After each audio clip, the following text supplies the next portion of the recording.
Hello दोस्तों, स्वागत है आप सभी का क्लास 12th केमिस्ट्री का फर्स्ट चैप्टर सॉल्यूशन। चलिए इसको शुरू करते हैं। तो सबसे पहले समझते हैं कि सॉल्यूशन होता क्या चीज़ है।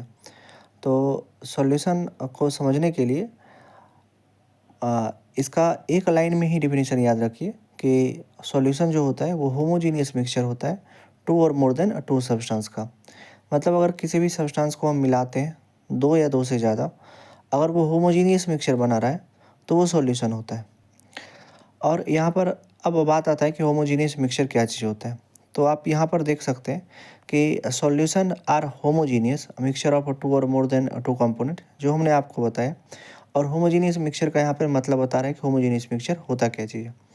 तो आप यहाँ पे देख सकते हैं कि by homogeneous mixture we mean that कि composition and property are uniform throughout the mixture.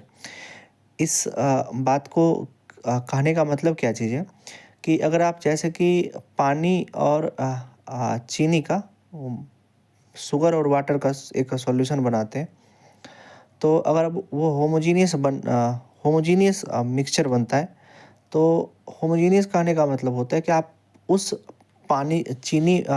चीनी को पानी में मिलाने के बाद आप उस पानी को पीजिएगा, चाहे आप ऊपर से पीजिए, नीचे से पीजिए, बीच से पीजिए, कहीं से भी पीजिए, तो आपको वो पानी मीठा ही लगेगा। तो इसी को कहते हैं uniform composition through out the mixture.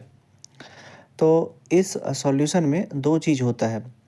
अगर हम कोई सॉल्यूशन बनाते हैं तो एक जो सॉल्यूशन में कम अमाउंट में प्रेजेंट रहता है उसको सॉल्यूट कहा जाता है, और जो सॉल्यूशन में ज़्यादा अमाउंट में प्रेजेंट रहता है उसको सॉल्वेंट कहा जाता है। मतलब सॉल्यूशन में दो चीज़ रहता है, एक को कहते हैं सॉल्यूट और दूसरा को कहते हैं सॉल्वेंट। सॉल्यूट हमने बताया कि जो कम अमाउंट में प्रेजेंट है वो सॉल्यूट है, और जो ज़्यादा अमाउंट में प्रेजेंट है वो सॉल्वेंट है। और यहाँ पर एक और टर्म दिया है बाइनरी सॉल्यूशन के बारे में। मतलब ऐसा सॉल्यूशन जिसमें सिर्फ दो ही कंपोनेंट हो। अगर ए और बी मिलकर के कोई सॉल्यूशन बना रहा है और ए और बी उसमें सिर्फ दो ही कंपोनेंट है, जैसे कि शुगर सॉल्यूशन के बारे में बात करते हैं, तो शुगर और वाटर से मिलकर के और कोई दूसरा तीसरा कंपोनेंट नहीं है, तो ऐसा सॉल्यूशन बाइनरी सॉल्यूशन है।